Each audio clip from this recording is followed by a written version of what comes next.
Live with the community, this is the Microsoft 365 and Power Platform Development bi-weekly call. Today is May 12th. My name is David Warner with Microsoft, and I'll be your host. The agenda for today, we're going to cover a number of community topics, including the latest on PnP Framework, Core SDK extension, PnP PowerShell, Yo, Teams, MGT, samples galore from Microsoft Teams, Power Platform, and then what time will it be? Everybody's favorite time, picture time in together mode. Then we're going to get to our all-stars of the day. Steven Visser is going to cover how to build an SSO bot using Yo Teams for Microsoft Teams. And then we're going to get a double dose of list formatting. Andre Lagie is going to cover a discussion board, and then we're going to get some Warrior Horses magic with Chris Kent. What are some opportunities to participate in the community? Plenty of opportunities. We would love to see a demo solution or technical pattern presented on one of the calls. You can absolutely do that by submitting and requesting a demo spot at aka.ms/m365pnp/request/demo. You're more than welcome to contribute on GitHub. There's a number of initiatives in play in which you can do that. We'll discuss a number of those today. And then you're always welcome to provide feedback. We would like to hear what you feel is working, any areas that you may feel could be improved and made better. We love positive feedback. We also love critical feedback. So if you got some constructive, please share it with us. Just keep it positive. Now, what are all the areas in which you can engage with the community? Well, if you're looking to learn, we've got two different video channels for you to take advantage of, the Microsoft 365 developer videos and the community videos. There are plenty of open source initiatives around SharePoint, PnP, Office Dev, Microsoft Graph. As I mentioned, samples galore, a cornucopia of samples are available to you. Team samples, SPFX samples, Power Platform, extensions, list formatting, ACEs, oh my, so many. So take advantage of them. They are all here for you to use. They are all open source. Do you need to remember all these URLs? Nope. Just one, ak.ms/m365/community. That may be a little new to you, but don't worry, it's taking you to the same location that you've always known and loved. We're just becoming a little bit more open-ended and inclusive there for everyone. So ak.ms/m365/community. We have a host of other community calls available for you. Microsoft 365 platform call, which features Microsoft speakers. This is every Tuesday at 8 a.m. Now, it is going to be taking a summer break between July 1st and the 31st of October, so keep in mind that. We're also going to have adaptive cards, Microsoft Identity Platform, Office add-ins, Power Platform, aka otherwise formerly the artist known as Power Apps. That is now a much more broad and inclusive community call, Power Platform.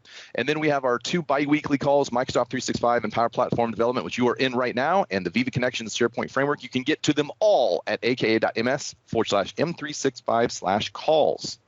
One of those, as mentioned, is going to happen on the 17th of May, next Tuesday. This is the Microsoft 365 platform call. This is the one that hosts specifically Microsoft presenters covering the latest on Microsoft 365 platform updates.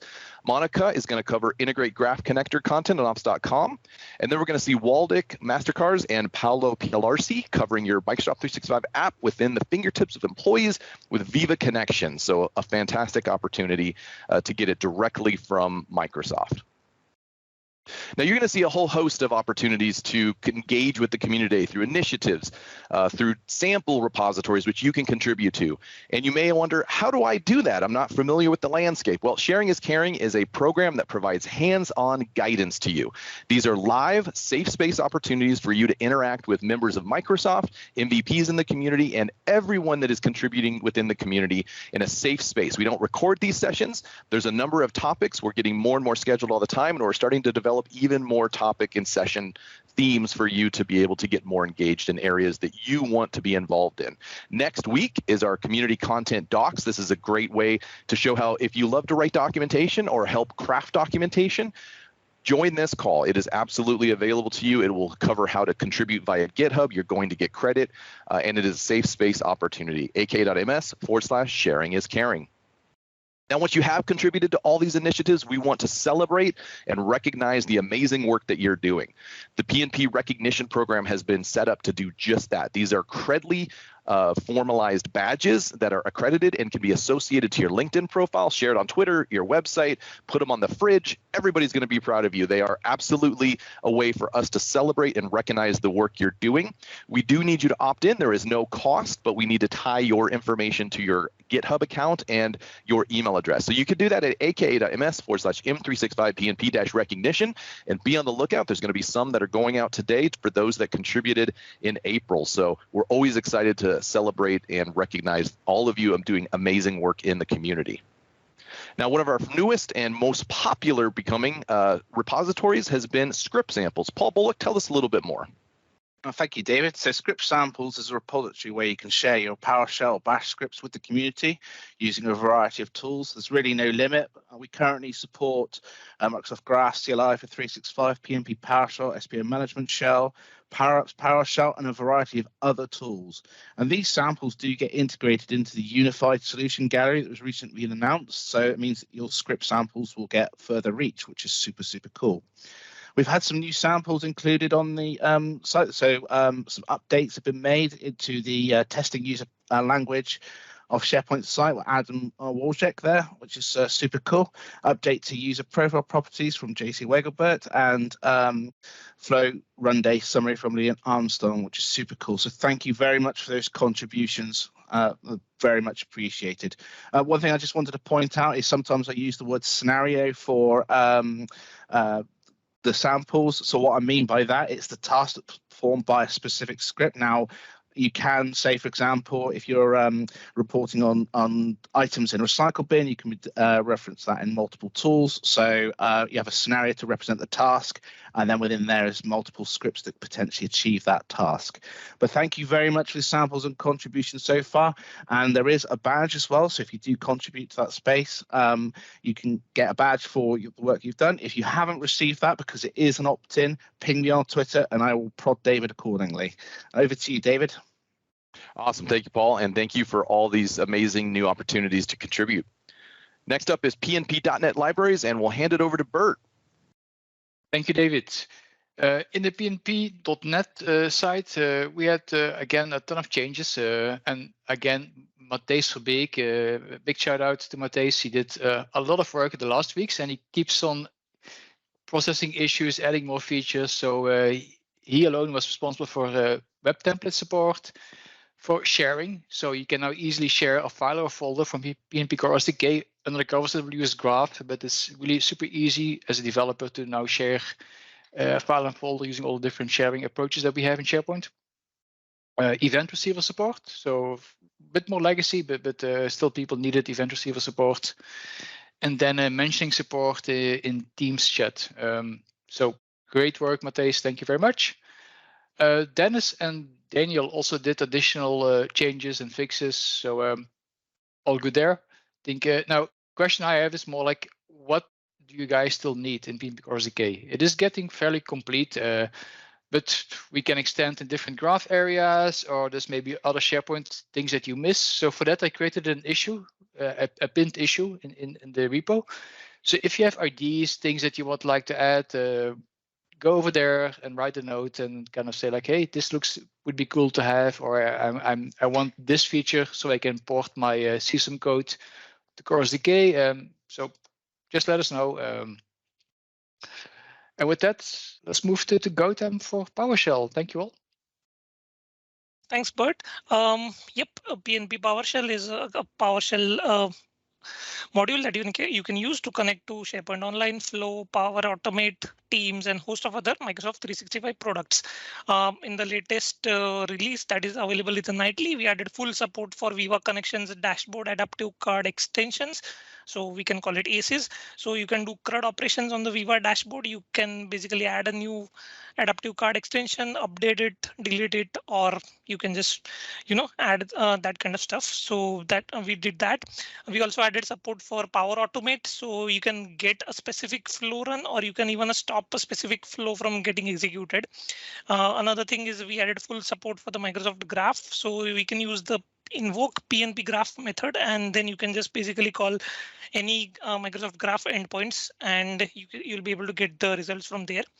More support for private channels. So if you have a scenario where you have users inside a private channel, you can remove those users from that particular channel. So we made it easier for you to do that.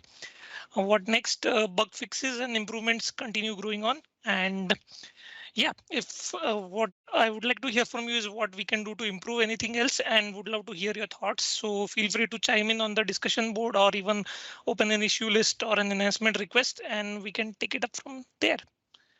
Thank you. Over to you, David. Awesome. Thank you, Bert and Gautam. Next up is Yo Team with Victor. Yes, hello folks. This morning we published the preview for version 4.0.0.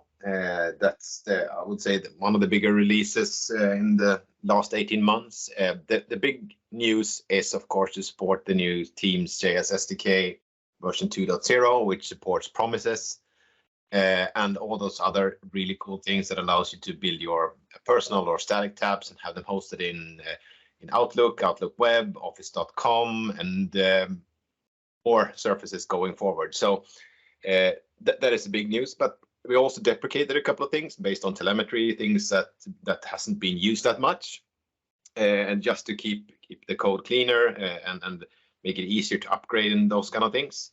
And at the same time, we also updated all the build tools related to this, fixed a couple of bugs related to the telemetry, timeouts, and issues with application insights that we fixed. I know there's a couple of PRs, one from Luis, for instance, that I need to go through.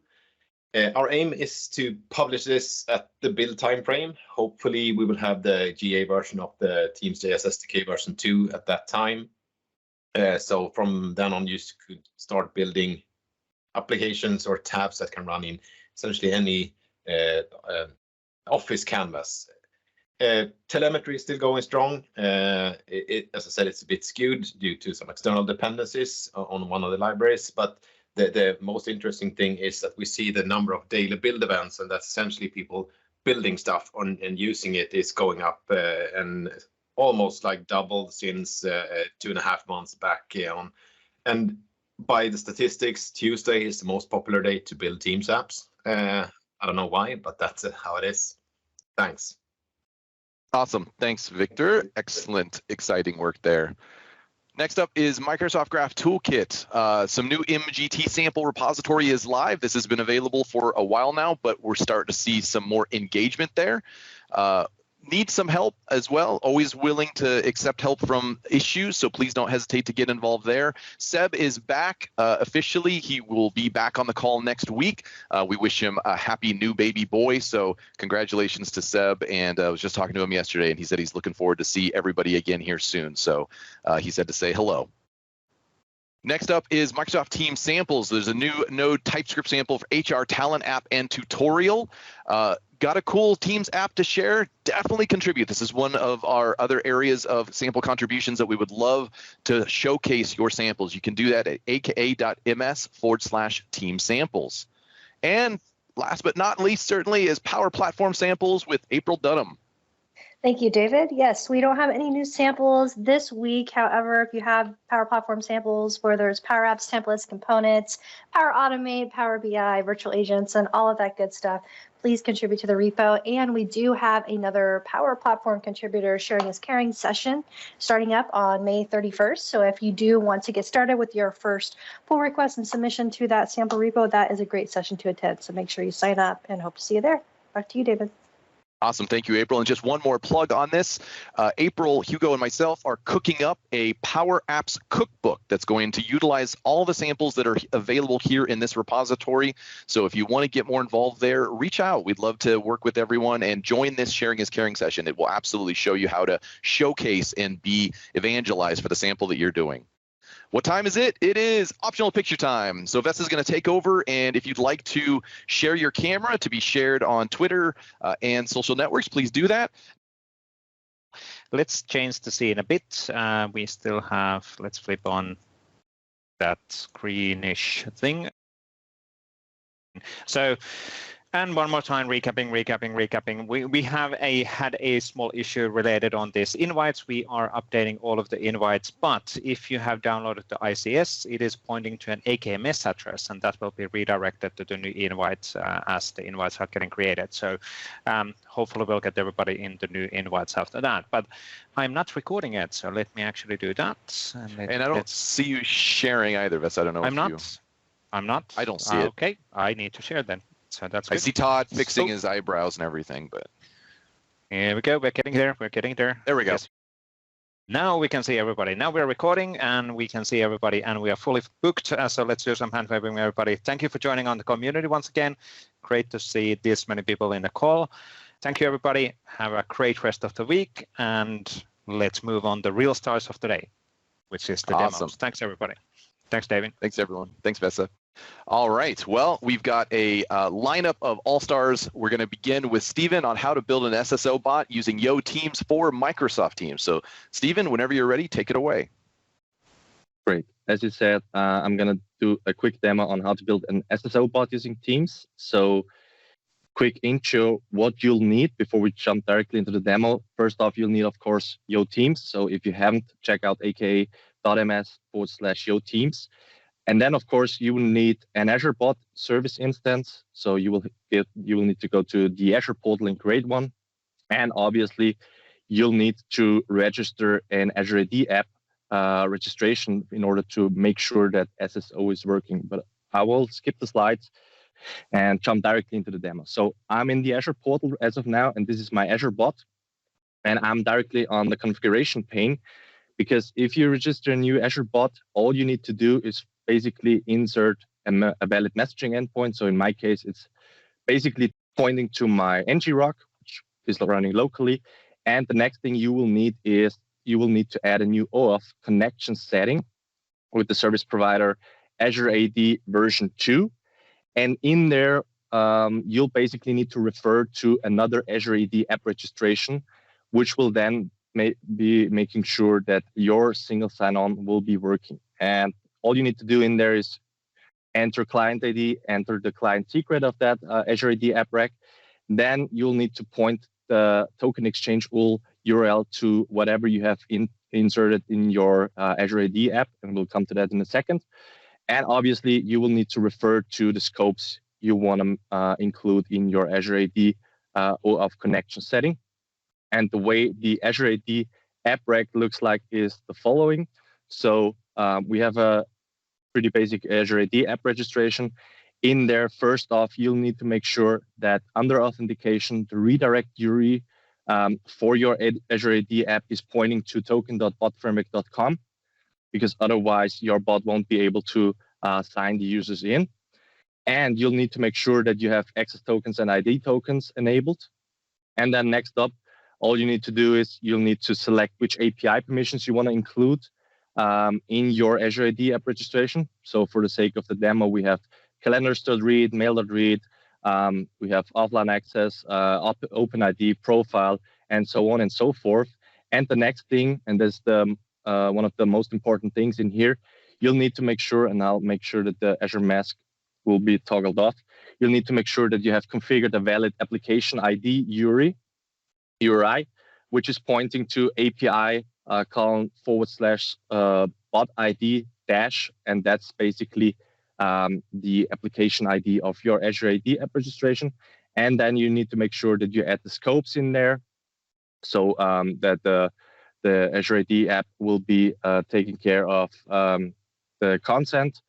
And you'll need to make sure that the client applications for Teams, which is Teams Web and Desktop and Teams Mobile, will also be added to your API exposure, because otherwise you won't be able to use single sign-on in Teams Mobile or Teams Desktop or Web.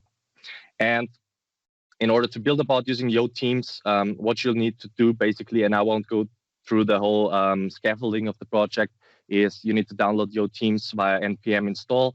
Then you need to execute in your favorite command line Yo Teams. You'll need to make sure that you select a bot as a type for your Teams application, and give it a name, give it a title, and select the other features you want to include in your project. And that's mainly it. and then you will be getting a new Teams application wherever you've added it on your local disk, and it will first off basically have a .env file, and in that .env file, all you need to do is you need to add the Microsoft App ID and app password for your Azure bot, and you also need to make sure that you refer to your SSO OAuth connection name, which is in my case SSO AAD, and if I'll switch back to my Azure portal for a sec, this is the same name we have configured on our Azure port OAuth connection setting. So that's the name you need to enter in there. And in the manifest, you need to also add token.botframework.com under your valid domains, because otherwise you won't be able to redirect to token.botframework.com for authenticating the user. And you need to make sure that the web application info is also set to the resource, which is API bot ID dash whatever your Microsoft App ID is. Otherwise, it won't be working. And then we basically have our bot class in there. So we have a PnP SSO bot, which extends the dialog bot. So that's pretty default. All you need to add in there is you need to make sure that you handle sign-in events using handle Teams sign-in token exchange and handle Teams sign-in verified state, because otherwise it won't be able to handle the token exchange between your bot and Azure AD. And then we obviously, before I jump into the demo, I have created a new dialog. So within the main dialog, what we basically do is we have a lot of steps in there. And for the sake of simplicity, we have added a new case whenever we want to deal or jump into a new dialog. So mention me, get help, and who am I are the default dialogues if you're using a new version of Yo Teams, which are in there by default. And I've added a new case for connecting to the graph, where I basically just want to make sure to begin a new dialog, and the new dialog name is user profile dialog. And the way this dialog looks like is actually pretty similar to what the main dialog looks like. But we incorporate, first of all, our SSO connection name. So we'll be able to use it in a SSO OAuth prompt in here. So we basically refer to the env file and get the connection name from there, and then kick off a new SSO OAuth prompt within the first step of that dialog. So basically, whenever you begin that dialog, the first step is to run the OAuth step, and the OAuth step basically just handles the authentication. So if the user is already been authenticated, this step will be skipped. If the user is not authenticated, the bot will make sure to grab the token from Azure AD without the user needing to input something. And then we basically go to the next step, which is the last step for this dialog. And within that step, we basically connect to the Microsoft Graph using the Microsoft Graph client. We'll hand over the token we got from the previous step, so the Azure AD Bureau token. And then we do a bunch of things within the graph, like getting the current user or getting the most recent emails. And I hope is going to work with a brand new demo user. So I have a brand new user in here, who has never talked to my bot. And for the sake of the demo, I will upload the already pre-built manifest for that bot. So the PnP SSO bot, the zip file contains the manifest as well as the two icons. I will add that to my Teams client or Teams web client. And okay, we see that I have already used that bot somewhere. Doesn't matter. But if I now go ahead and say, for instance, let me check if the bot is working. Mention me. I'll see. And I have my bot running on my local host. Good, now it's working. If I now type in graph, we basically go through the main dialog. In there we see, okay, the user has entered graph. And then we need to jump to the user profile dialog. And in there we see basically the user doesn't need to authenticate. So you're already authenticated with that user. We get the user's display name, we get the user's user principal name, and we also get the user's most recent email. And if I now jump back to Visual Studio Code, and I've prepared a new send activity to grab also the events for that specific user, and then send out the events. We'll make sure that the bot has been reloaded on my end. And if I now go back to the Teams client, enter graph again, we will see that we get the same message as before, username, then we get the most recent emails, and we don't get the, obviously, I've, of course, not entered any events for this specific user, so I need to switch to another one. And there we see, we get the username, we get the most recent emails, and we get the next events, which is PnP call demo SSO bot directly from Graph, without me to ever need to log in, because that's already done by the bot and handled by the bot automatically, because we are already authenticated in Teams, and the bot basically just grabs the token from Teams or from Azure AD and reuses that in order to go to the Graph. And obviously, you could then extend that specific scenario to go to any other API you would like to. If you have the Azure AD token and if you can exchange the token for something else for that API, you should be good to go and implement SSO for either web application you'd like to. And with that, I'd like to point you to at least some resources. That's the whole thing I've shown you is available under the Microsoft Learn module, which has been done by AC most of the time. So check that out. It's pretty well documented what you need to do on the Azure side as well as on the bot side. So if you just follow the tutorial, you should be good to go. And you should have your SSO-based bot up and running within a couple of minutes. And the same is true for tabs. So if you'd like to do an SSO tab, there's also a module or a path for fulfilling that as well. And with that, still on time, back to you, David. Awesome. You are on time. Thank you very much for being cognizant of that. That is excellent stuff, Stephen. Very, very cool stuff, and really shows how speedy you can get a bot up and running immediately. So thank you for presenting that. Excellent job. Next up is Andre on our first of two double dose of list formatting. He's going to talk to us about discussion boards. So Andre, take it away. So thank you, David, one more time for inviting me for being on the presentation itself. So let me present. My name is Andre Lage. I work for a Swiss company that is called Datalinks, and this is my social networking itself.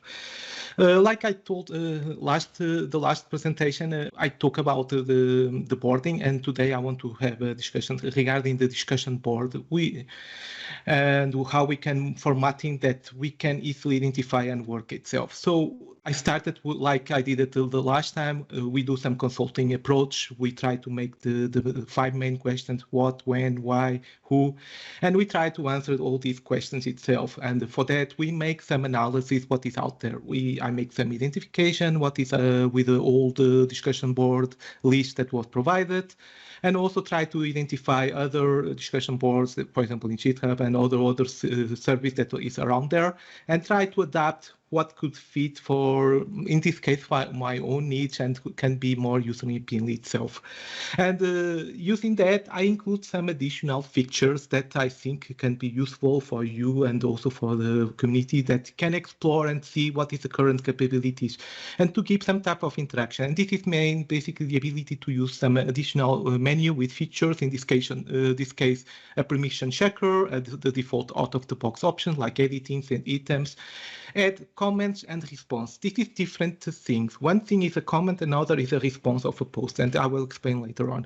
I also include some additional custom view that is I call it the discussion board timeline, and this is a different type of timeline. And also, like I said, we have a response, and then I create a support list for my discussion board that I store the answers, and I will make a lookup that will display the answer from each one of the users. I also give the ability to have votes and also emojis that you already saw on some of the other applications itself.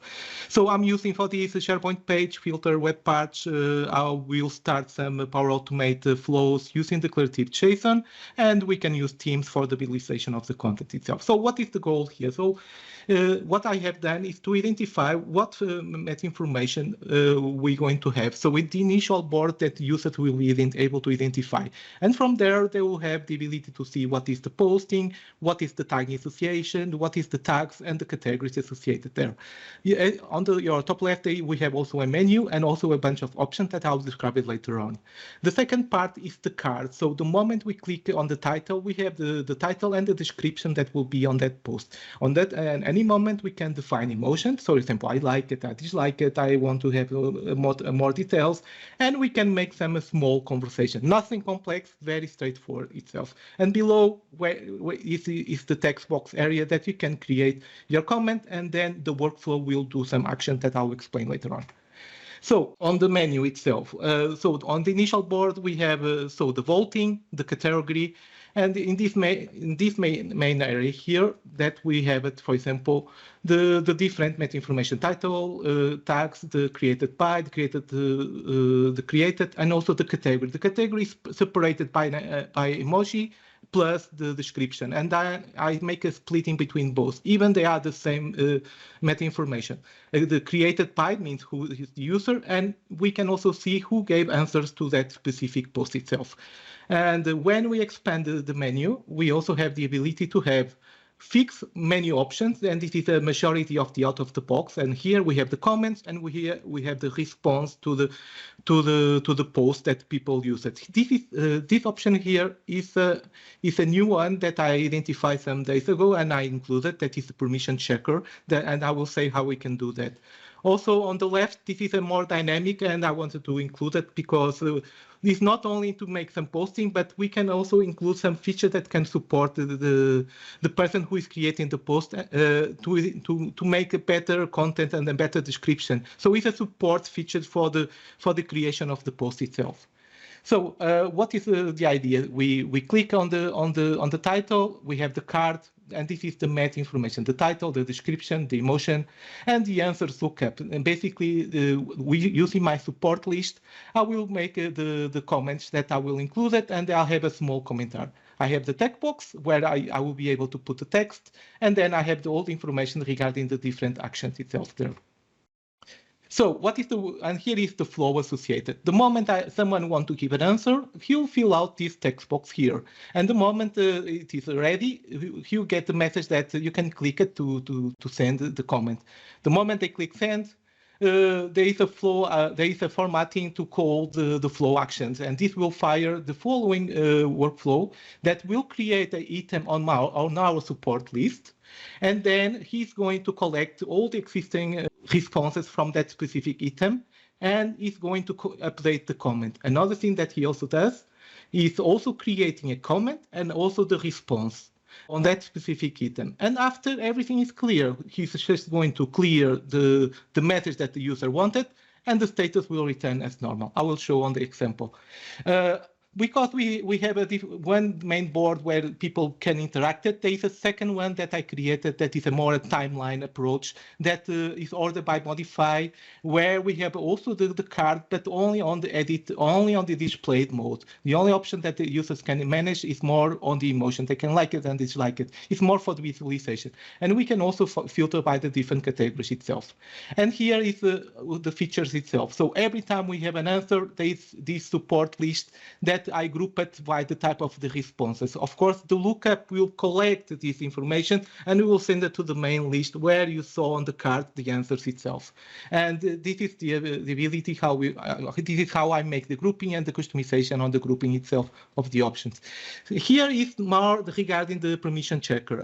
There is a multiple meta information that you can pick from the list formatting itself. One of them is the permission mask, and when you use this parameter, you're going to have the hexadecimal of the value itself. For a lot of users, this doesn't mean a lot of the information, and basically this can be converted to binary, and from the binary you can define different roles itself. So to keep it simple for the users, I try only to use the three main security groups: read, edit, and full control, and I try to fix the hexadecimal for these ones that will give us what type of permission that we have it on that specific moment.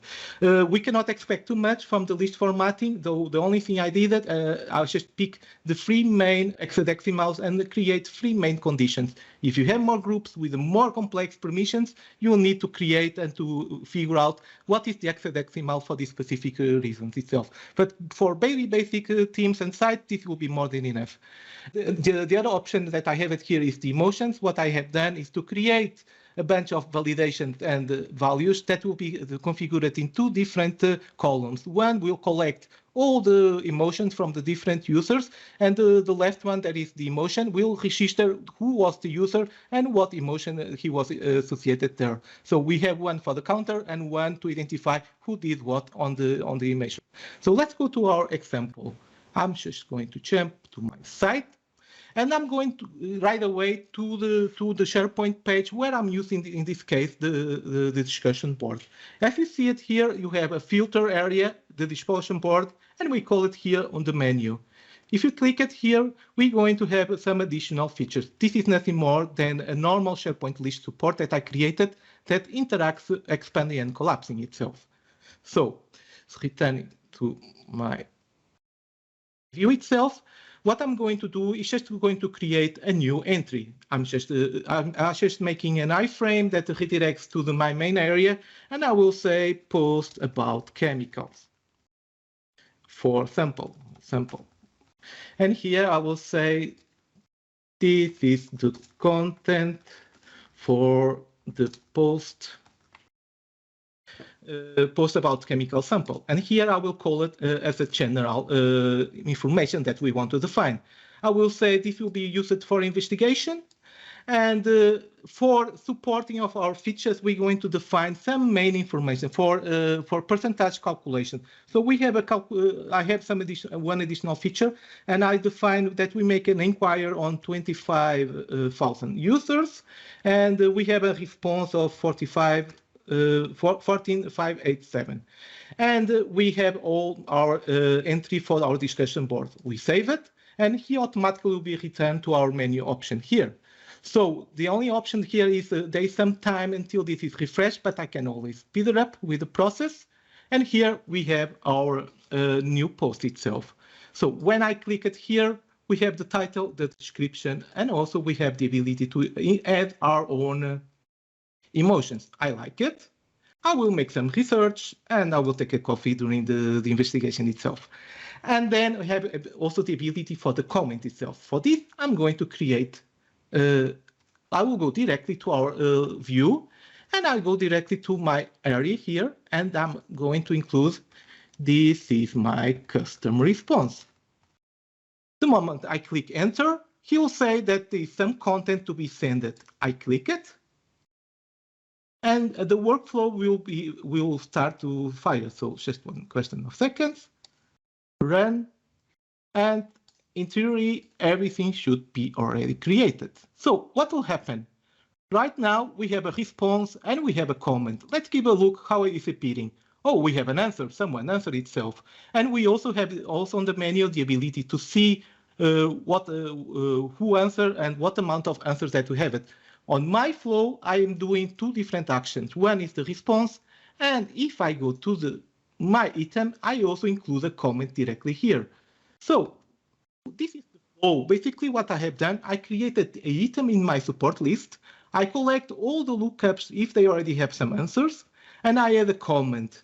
And then I update the lookup where there are the responses. And after the comment is created, because this is optional, after creating of the comment and update the responses, I clear up the comment that I kickstart the process itself.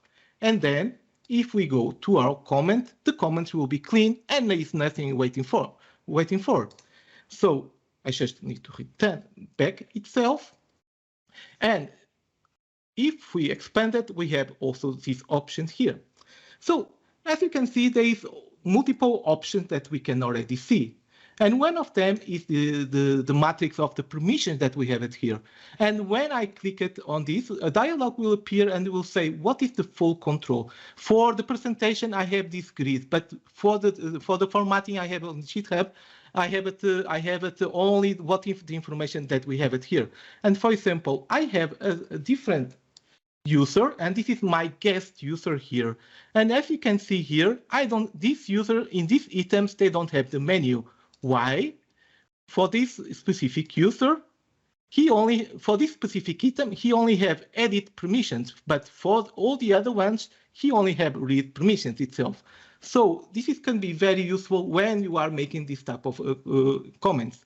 Like I said before, we have the edit permission, the send the item, and one thing that we also do, because we are doing about chemicals, we need to inform ourselves. What is the first thing if we are working? So we can create also some visual tables and content that can also support our discussion board. For example, I created a periodic table, and if I go over oxygen, he'll give me some atomic information. And when I click it, he'll link it directly to Wikipedia, where is all these keywords associated, because they are both integrated. Okay, I have some atomic information. So what I can do more? I can pick this information for the calculation, and I can do very basic operation, like I will put 45 plus 5, and I will divide it by 5, and this will give me some information that I can use for my own needs.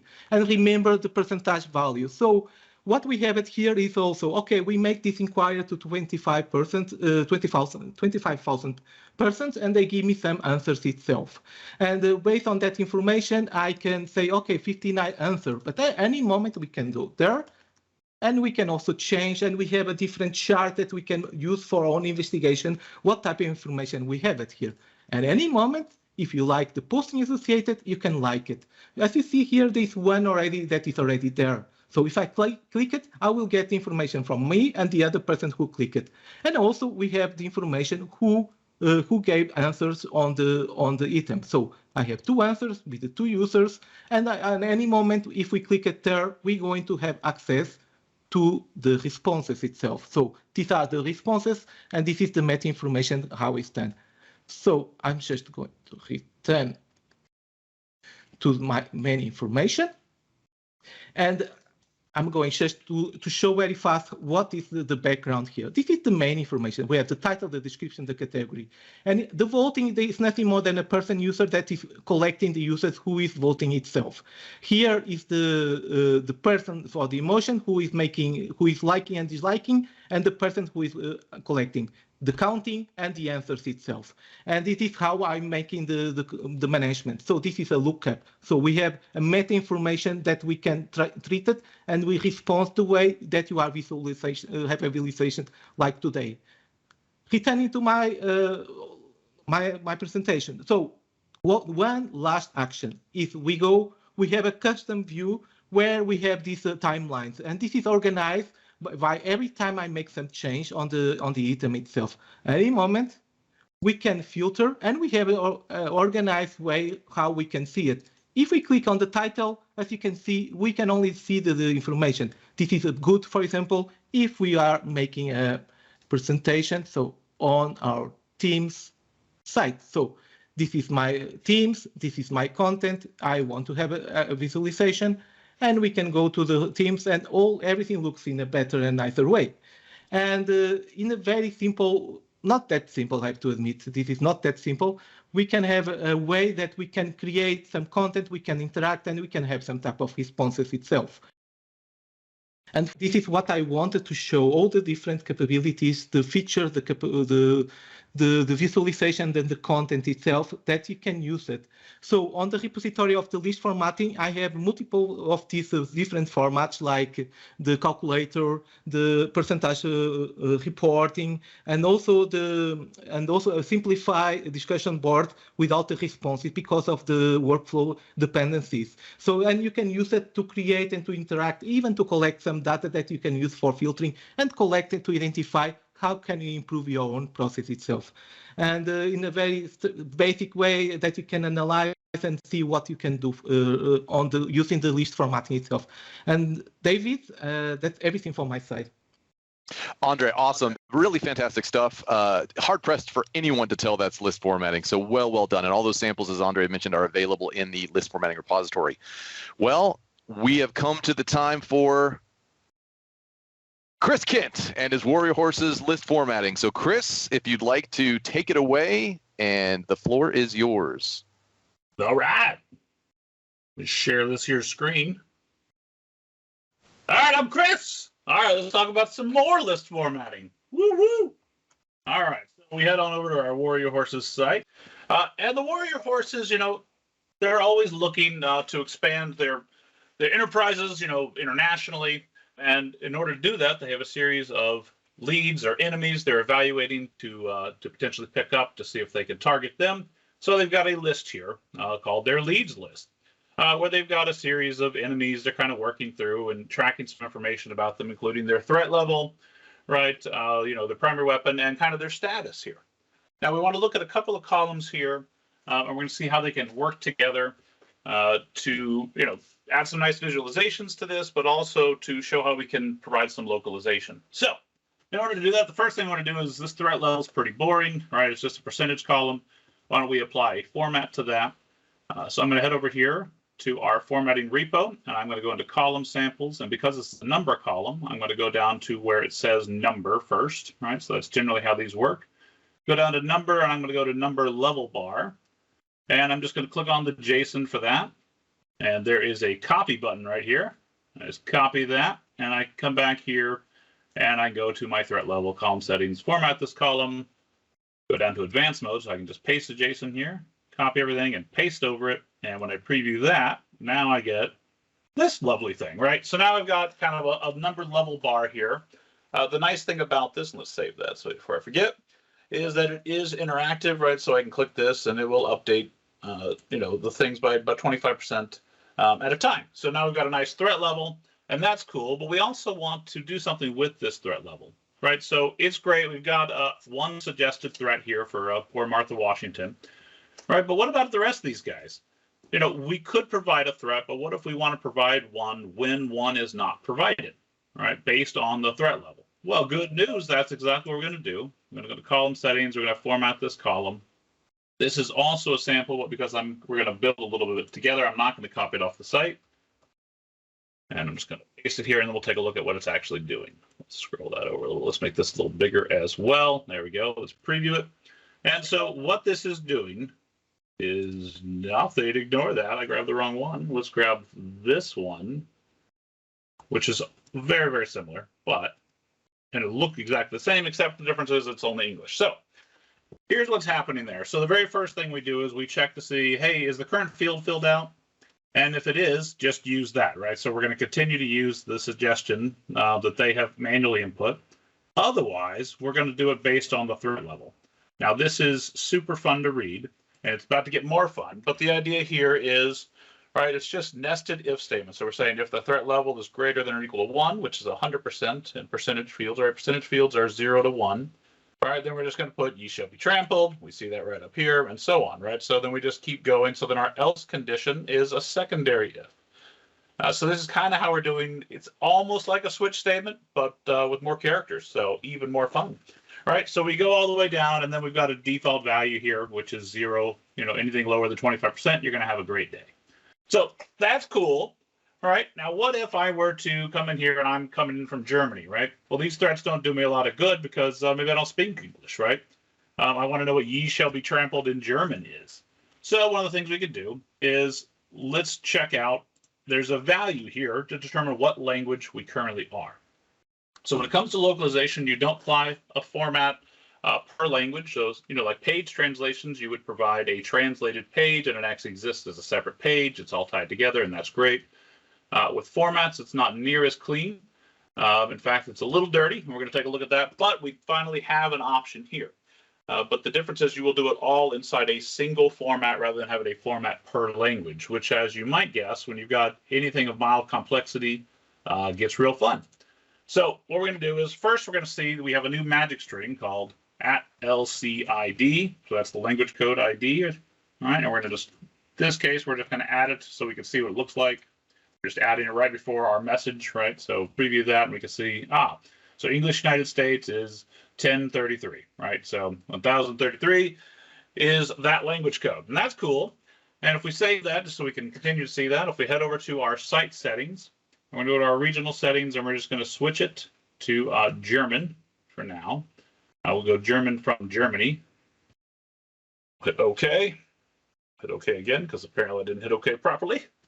Give that a second, and now I have found, should I save, we'll close this, refresh, that sometimes it takes a few different refreshes to see that language code show up. Well, let's try it again. Oh, Fable of Toast, awesome. There it is, 1031. So now we can see that German is 1031, whereas English is 1033. Now, knowing that, we could do something with that. So let's take a look at what we might do with that. So if we come in here and we're going to format this column again, and now we're going to actually edit this slightly. So the main thing is we need to say, ye shall be trampled. We want that in German when it's German, right? So we're going to add another if statement right here. I'm going to say if at LCID equals, or was it 1031, right? Then we want to do whatever German is, and then we'll say, otherwise, English is our default. So now we haven't filled in what the German is, but this is kind of the idea here. And so we could take this exact piece here, and we could copy that, and we could paste it for each one of these and so on, right? We'll just do the ye shall be trampled for now, so that we don't have to watch us translate all of them. Now, if you head on over to Bing and you search for Google Translate, well, you get the Bing translator, so that's helpful. So we're going to type that, and we're going to get the German equivalent, or, if you actually speak German, it's whatever this exciting version of that is.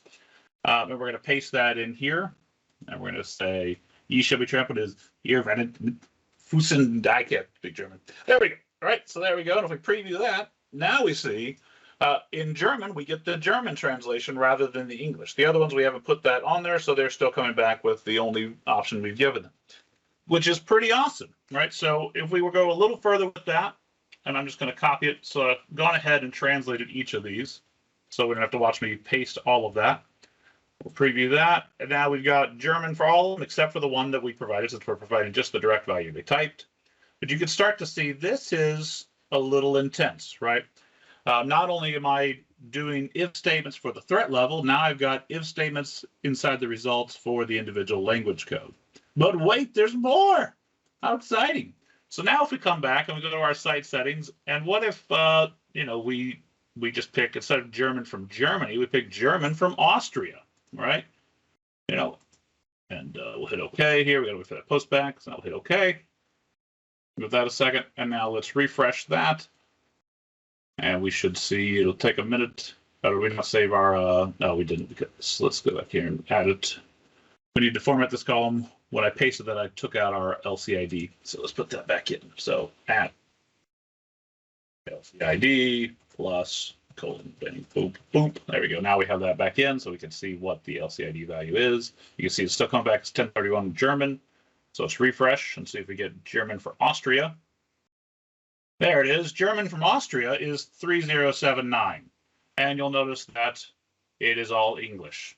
So here comes the next fun part, right? So the fun part here is that each one of those in this list has a different language code, and because we don't have a locale where we might be able to split it and say like ENUS or DE/DE for Germany, that kind of stuff, and then we can just look at the first part. We have to account for all of these different codes, right? And Germany alone has whatever how many of these are, 5. So it gets a little nuts, it gets a little ugly. But again, considering a couple weeks ago we had absolutely nothing we could do, this is certainly better than nothing. But I'm certainly hoping for some improvements in this area. But in order to handle something like that, we would have to say, or with our 2 pipes at LCID equals, right? And what was it? Right, 3079. Right, so then we'd say 3079, then do the German, right? And there it is. Right, and then you might have a different translation that's specific. The target's Austria, right? Austrian German versus German German. And so in that case, this would be great for you. But for everyone else that just wants generic German targeted for all different regions where German is spoken, this is going to get a little crazy. So that's how you kind of do that. So that's our localization. Now let's wrap it up here and take a look at what we can find out more about that. So let's jump over to our slides again. All right. So again, 1 format per column, if it's a column format, or per view if it's a view format. Localization is done inside the format. That's an important distinction because it kind of works differently than the rest of things in SharePoint. which in some ways means it works like the rest of it because inconsistency is the main consistency. There you go. And then, of course, the other thing to note is when you're looking up these, a lot of times you'll find the hex value for the LCID because LCID is generally considered to be a hex value. But in this case, it is the decimal value of the hex value. So if you find one of those hex lists, just get out your calculator and switch it to a scientific. And then the last thing is, again, that thing we pointed out there about all the different regions you'll have to account for. All right, last thing here is here's some samples. So these samples, the number level bar, number localization, and there's also a person localization. We'll show you how to do localization with person fields are all available as part of that sample repo. And that's it. That's it for me. All right. Well, the horses have spoken. Thank you, Chris. Excellent job. Very, very cool how we can do that. All right. Well, we certainly want to thank all of our presenters today. Stephen, Andre, and Chris, excellent job. We really appreciate all the hard work that went into those. Very, very cool things. The recording of this will be available within 24 hours on the Microsoft 365 Community YouTube channel. It will not be available for download. It may look like it is in the chat thread if it still shows up for you, but it will not. So be on the lookout for the YouTube response and alert. You could always subscribe at aka.ms/M365 videos. You can follow us on Twitter at Microsoft 365 Dev, at M365 PnP. The next M365 General and Power Platform Dev call that you are in right now will be 2 weeks from today, May 26th at 7 a.m. The Viva Connections and SharePoint Framework will be next week, May 19th at 7 a.m. You can see all of the community calls at aka.ms/M365/community. Thank you all again for attending, and we look forward to collaborating with you even more. Keep doing awesome things, and we appreciate everything that you are contributing. Have a great rest of your day and a wonderful weekend.